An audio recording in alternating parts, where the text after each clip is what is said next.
ترہیب اور ترغیب جو کہ اسلام کا مزاج ہے، تبشیر اور تنذیر نبی کا منصب ہے، اس کا مذاق اڑا کے رکھ دیا اور انہوں نے ایک متوازی دین دے دیا ہے، جس کے نتیجے کے اندر قوم کی بے عملی جو ہے وہ پختہ تر ہو گئی اور اس کو وہ دین کا رنگ دے رہے ہیں۔ اللہ کے محبوب علیہ الصلوۃ والسلام نے فرمایا کہ دلوں کو زنگ لگ جائے تو ذکر سے اترتا، دلوں کو زنگ لگ جائے تو قرآن سے اترتا، دلوں کو زنگ لگ جائے تو موت کی کثرت کے ساتھ یاد کرنے سے اترتا۔ قرآن مجید کی تلاوت معمول زندگی بنا۔ وہ کہتے ہیں کہ چہرے کا پردہ نہیں ہے، ہاتھوں کا پردہ نہیں ہے، پاؤں کا پردہ نہیں ہے۔ شاید وہ اس بات کو جو ہے وہ سمجھنے سے قاصر ہیں کہ یہ محارم کے لیے ہے۔ عورت کا مخصوص اعضاء کا پردہ تو اس کے باپ سے بھی ہے، اس کے بھائی سے بھی ہے، اس کے محارم سے بھی ہے، حتیٰ کہ بیٹے سے بھی ہے۔ لیکن یہ جو اعضاء ہیں ان کا پردہ بھی عورت کے اوپر لازم ہے، چونکہ جو شر پیدا ہوتی ہے وہ چہرے سے اس کا آغاز ہوتا ہے۔ تو میں ایک بات کہا کرتا ہوں کہ یہ جتنے دلائل ہیں، ان دلائل کے جواب بھی علماء نے دیے ہیں، یہ ساری بحث کی جا سکتی ہے۔ میری مائیں بہنیں تصور کر لیں کہ سیدہ فاطمہ تو زہرا کا پردہ کیسا ہوگا، تو ان کے تصور میں حیا میں لپٹی ہوئی فاطمہ دکھائی دے گی۔ بلکہ سیدہ فاطمہ تو زہرا سے جب پوچھا گیا کہ عورت کا صحیح پردہ کیا ہے، تو انہوں نے کہا کہ عورت کا صحیح پردہ یہ ہے کہ وہ کسی مرد کو نہ دیکھے اور کوئی مرد اس کو نہ دیکھے۔ حضرت عبداللہ ابن مکتوم رضی اللہ تعالی عنہ کے سامنے ازواج مطہرات نے پردہ نہیں کیا تو وہ آنکھوں سے نابینے تھے، تو حضور نے اس پر انہیں تنبیہ کی کہ تم نے پردہ کیوں نہیں کیا؟ تو انہوں نے کہا حضور وہ تو نابینا ہے۔ تو فرمایا کہ تم نابینا تو نہیں ہو۔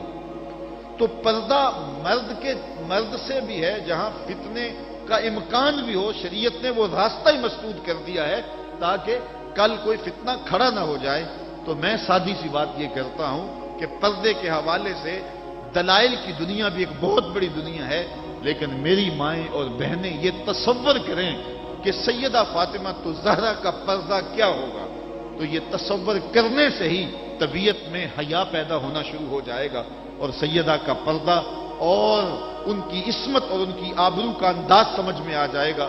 حضرت اسماء بنت امیس رضی اللہ تعالیٰ عنہ فرماتی ہیں کہ میں سیدہ فاطمہ تو زہرا کے پاس بیٹھا کرتی تھی، اور انہیں سب سے زیادہ فکر اس بات کی تھی کہ زندگی میں تو عورت اپنے پردے کی حفاظت کر لیتی ہے، لیکن مرنے کے بعد جب پٹڑے پہ چارپائی پہ اسے ڈالا جاتا ہے تو اس کا جسم جو ہے وہ جنبش کرتا ہے اور وہ مختار نہیں ہوتی ہے، تو اعضاء دکھائی بھی دیتے ہیں، اعضاء کی حیت بھی سمجھ میں آتی ہے، تو یہ بڑا مشکل لمحہ ہوگا جو مرنے کے بعد درپیش ہوتا ہے۔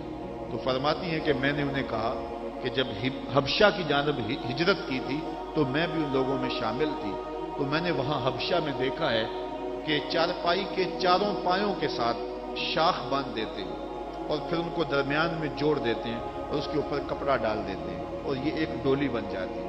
تو کہتی ہیں جب میں یہ بات بتائی تو سیدہ بہت زیادہ خوش ہوئی، کہا یہ تو ایک بہت اچھا طریقہ سمجھ میں آ گیا جس سے مرنے کے بعد بھی عورت کے پردے کی اور اس کے جسم کی حفاظت ہو سکے گی، کسی کی نظر نہیں پڑے گی۔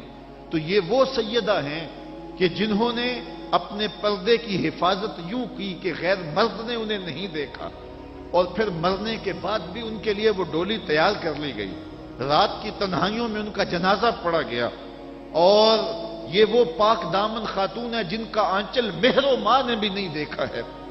اور جب قیامت کا دن ہوگا تو حضرت سیدہ فاطمہ تو زہرا 70,000 خواتین کے جلو میں نکلے گی، تو آواز آئے گی یا اہل الجمع غدوا ابصارکم لأن فاطمہ بنت محمد حتی تمر، اے لوگوں نگاہیں نیچی کر لو، محمد عربی کی بیٹی کی سواری گزر رہی۔ تو دنیا پر بھی ان کے پردے کی حفاظت، بعد از وصال بھی، اور پھر قیامت کے دن بھی۔ مجھے بتائے عورت کیا وہ مغرب کی آوارہ لڑکی کے روپ میں زندگی گزارنا چاہتی ہے یا سیدہ فاطمہ تو زہرا کے پردے کی وارث بننا چاہتی ہے؟ وہ سڑکوں پر لہرا کر چلنے میں فخر محسوس کرتی ہے یا کہ وہ اپنے مخصوص پردے میں لپٹ کر کے تقدس مہاب انداز میں گھر سے مجبوراً نکلنا پڑے تو نکلنا پسند کرتی ہے؟ کوئی بھی شریف زادی یہ پسند نہیں کرے گی کہ وہ مغرب کی حیا باختہ لڑکیوں کی طرح آوارہ مزاج ہو اور اس کی طرف شہوانی اور بھوکی اور غلیظ اور گندی نظریں اٹھے. وہ چاہے گی کہ میں تقدس معاب زندگی گزاروں. میری بہن، تیرا برقع تیرے لیے قید خانہ نہیں، تیرے برقعے کی ایک ایک سلوٹ تیرے حیا کا پہرا ہے. تو مغرب کی ٹینو نہیں ہے، تو مشرق کی بیٹی ہے. تو فاطمہ ہے، تو عائشہ ہے، تو حفصہ ہے. تیرا پردہ اس کائنات کے حسن کی علامت ہے. تو سمٹ جائے گی تو امت پھیل جائے گی، تو گھر کو سنبھال لے گی تو امت بحر و بر پہ جاری ہو جائے گی. تو عورت کو گھر میں سمٹ کر کے اپنی اندرون خانہ ذمہ داریوں کو سنبھال کر کے اپنی عصمت اور اپنی آبرو کی حفاظت کرنی چاہیے تھی. اقبال نے بڑی خوبصورتی سے اس پر بحث کی ہے کہ عورت کے لیے پردہ ضروری ہے یا نہیں، اور پھر کہا عورت کو یہ خود اپنے آپ سے پوچھنا چاہیے کہ وہ کس روپ میں اچھی لگتی ہے. ذرا دیکھیے اقبال کا لہجہ. اللہ اکبر. اس راز کو عورت کی حقیقت ہی کرے فاش. مجبور ہے، معذور ہے مردانے خرد مند.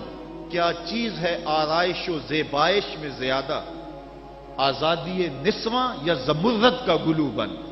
اقبال کہتا ہے کہ عورت اپنے اندر کی عورت سے پوچھے کہ اس کے لیے حسن کہاں ہے. زمرد کا گلو بند اس کو دیا جائے اور وہ پردے میں جو ہے وہ سمٹ کر کے گھر کی ملکہ بن کے رہے، تو یہ اس کے لیے زیادہ اعزاز اور عزت اور فخر کی بات ہے، یا وہ جو ہے وہ آزادی نسواں کے نام سے بازاروں میں گھومتی پھرے اور مردوں کے سامنے ہنس ہنس کے باتیں کرتی پھرے. ایک عورت 4 گھر کے افراد کی خدمت کو اپنے لیے بوجھ سمجھتی ہے اور اسلام کو مطعون کرتی ہے کہ اسلام نے مجھے جو ہے وہ پابند کر دیا ہے اور گھر کے اندر محدود کر دیا ہے، اور میں اتنے بچوں کی تربیت میرے کندھوں پہ ڈالتی ہے، اور میں شوہر کی خدمت بھی کروں، بچوں کی خدمت بھی کروں، تو اسلام نے تو میرے اوپر بڑی پابندی لگا دی ہے، مجھے آزادی ملنی چاہیے. اور وہ عورت جو 4 بچوں کی خدمت اپنے لیے بوجھ سمجھتی ہے اور پھر وہ 300 مسافروں کو ہنس ہنس کے کبھی پانی پیش کرتی ہے، کبھی کھانا پیش کرتی ہے.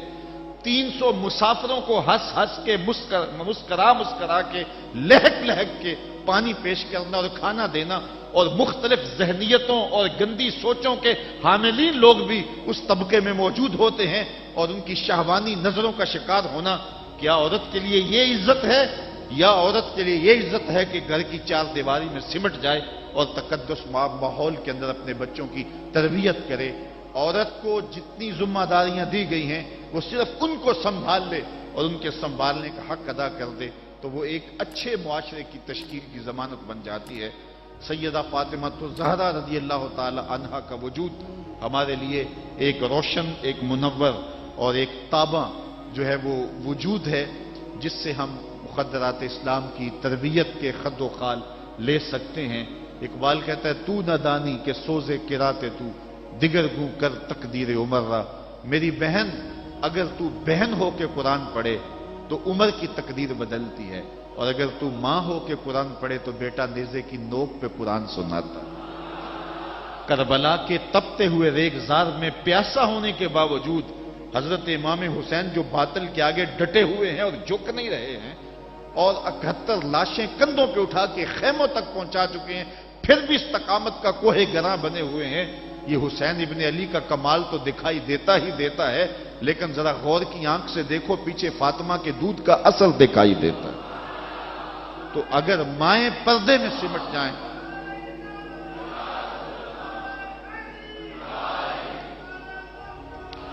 تو یہ حضرت امام حسین کی صورت کے اندر امت کو جو خوبصورت تحفہ دیا. بلکہ یہاں اقبال تو بے خود ہو گیا نا، وہ کہتے ہیں آپے سے باہر ہونے کی کیفیت، کہ عقیدت کا رنگ ایسا چڑھا کہ بس جذبات سے مغلوب ہوا. اقبال کہتا ہے کہ وہ کہتا ہے کہ رشتہ آئین حق زنجیر پاس فرمانے جناب مصطفیٰ، ورنہ گردے تربتش گردید میں سجدہ برخا کے او پاشید میں. اے فاطمہ، جو کام تو نے کیا، اگر شریعت کے حکم کی زنجیریں میرے پاؤں میں نہ ہوتی اور آپ کے باپ کا ہی حکم کہ اللہ کے علاوہ کسی اور کو سجدہ جائز نہیں، یہ مجھے ملحوظ نہ ہوتا، تو میں کعبے کی طرف رخ کر کے سجدہ کرنے کی بجائے تیری قبر کی مٹی کی طرف منہ کر کے سجدہ کرتا. اور میں کعبے کا طواف کرنے کی بجائے تیری قبر کا طواف کرتا، کیونکہ جو کام تو نے کیا ہے وہ کسی اور نے نہیں کیا۔ نبی کے گھر کی ہے عظمت، نبی سے سنتے ہیں، علی کے گھر کی ہے عزت، علی سے سنتے ہیں، وہ جس نے معزز کیا گھرانے کو، حسین پال کے جس نے دیا زمانے کو۔ تو یہ تھا حضرت سیدہ فاطمہ تو زہرا رضی اللہ تعالی عنہا کا کردار۔ آج کی عورت سیدہ کے کردار کو اپنے لیے نمونہ حیات بنا کے اپنی زندگی کی راہیں متعین کر دے۔ اگر پندے سے درویش پذیری، ہزار امت بمیرت تو نہ میری، بطول باش و پنہا شو ازیں عصر کہ در آغوش شبیر بگیری۔ اگر فقیر کی ایک بات تو مان لے، ہزار امت مر جائے گی۔ اقبال کہتا امت مسلمہ تجھے زوال نہیں آ سکتا، اور وہ کیا ہے؟ بطول بن جا اور زمانے کی نگاہوں سے پوشیدہ ہو جا، پھر تیری گود میں بھی حسین کے جانشین جنم لیا کریں گے۔ تو جب عورتوں کا کردار بچوں کی تربیت تک محدود ہوتا ہے اور وہ اس کردار کو بحسن و خوبی نبھاتی ہیں، تو پھر ایک اچھا معاشرہ تشکیل پاتا ہے۔ لیکن جب حیا باختگی زمانے کو جکڑ لیتی ہے تو پھر قومیں اپنا وجود کھو دیتی ہیں۔ ہمیں ان تمام اسباب پہ غور کرنا چاہیے جس نے اس امت کو عروج سے زوال کی طرف دھکیل دیا۔ تو ہمیں ایک سبب یہ دکھائی دے گا کہ مقدرات اسلام کا جو کردار تھا، جو ذمہ داریاں تھیں، وہ اس نے پھر ادا جب کرنا چھوڑ دی اور اپنے دائرۂ کار سے باہر آ گئیں، تو پھر وہ ذمہ داریاں نہ نبھانے کے سبب امت روح بزوال ہوئی۔ گھروں میں بیٹھ کر کے ماؤں نے تربیت کی تھی۔ ہم نے دور اسلام کے اندر بڑے بڑے مشکل حالات دیکھے ہیں۔ مشکل حالات میں جب اسلام پہ سخت سے سخت وقت آئے، لیکن جب درگاہیں بند ہوں گی، جب خانقاہیں بند ہو گئیں، جب مدارس دینیاں بند ہو گئے، جب اذانوں پہ پابندی لگ گئی، جب بہت کچھ ہوا تھا، لیکن ماں کی گود کی درسگاہ تو کبھی بند نہیں نہ ہوتی ہے۔ تو ماں نے اس وقت دین کو زندہ رکھا۔ آج بھی ہمیں اسی طبقہ نساء سے امید ہے کہ یہ دوبارہ امت کی نہضت کے لیے جو ہے وہ ایک با ہمت کردار ادا کریں گی۔ اللہ تعالیٰ خواتین اسلام کو حضرت سیدہ پاک کے اسوہ نور کی روشنی میں اپنی زندگی گزارنے کی توفیق عطا فرمائے۔